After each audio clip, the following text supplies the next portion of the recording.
charge that the BJP is throwing your way, that if at all Facebook skews, it actually skews against the right and towards the left, and more than 700 BJP-leaning or nationalist worldview-leaning pages were taken up in the build-up to the 2019 election, and therefore the Wall Street Journal article doesn't prove very much. Rohan Gupta.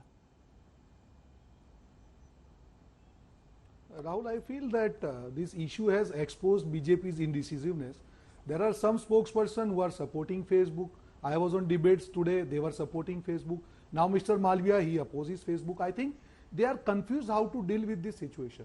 Rahul, please understand why this issue has come up today. It is after Wall Street Journal's article, which is a serious allegation on any platform, which is touching 40 crore people in the country, maybe around 25 to 30% population.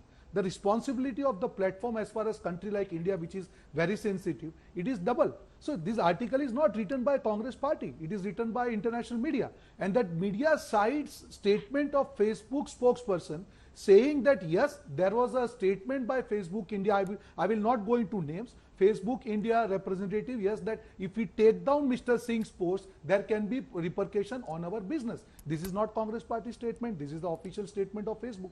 See why we are discussing this today, Rahul?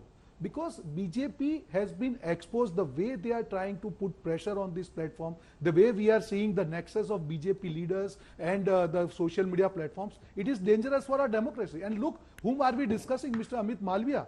You know, the Fountainhead, the 22 times he has been accused of spreading hate news. It is not my news. Again, it is available. Even India Today has reported many times. Why they are not apologizing to people that yes, this is my mistake, but because they want to take benefit of that. This cannot go like this. You are a ruling party when this kind of accusations are there. And one more thing, the last point, Rahul. If he is saying that Facebook is taking their page down, then what is wrong in going for JPC? Then Mr. Malviya and I are on the same side. We are not happy with Facebook. We are not happy with WhatsApp. This is the country where WhatsApp has no control over the content. Can you believe, Rahul? 40 crore people on WhatsApp and you cannot report the content. It is a sensitive content. By the time you report, there is no reporting mechanism. By the time you take it down, it is already spread the fire. Okay, Kanchan Kaur, how do we identify and establish, Professor? If you are agreeing with this report, last question. Complete what you're saying, quickly. BJP, if you are agreeing with this report, like what Mr. Malviya does, let us go for JPC. If you are saying no, we are supporting Facebook, then let the things come out from Facebook. That's okay. It. Professor Kanchan Kaur, you're seeing there's a furious political furor on both sides of the divide. How do you establish whether Facebook leans left or does it lean right, or is it just doing a terrible job of dealing with hate speech on both sides of the political divide? Where do you think the judgment lies?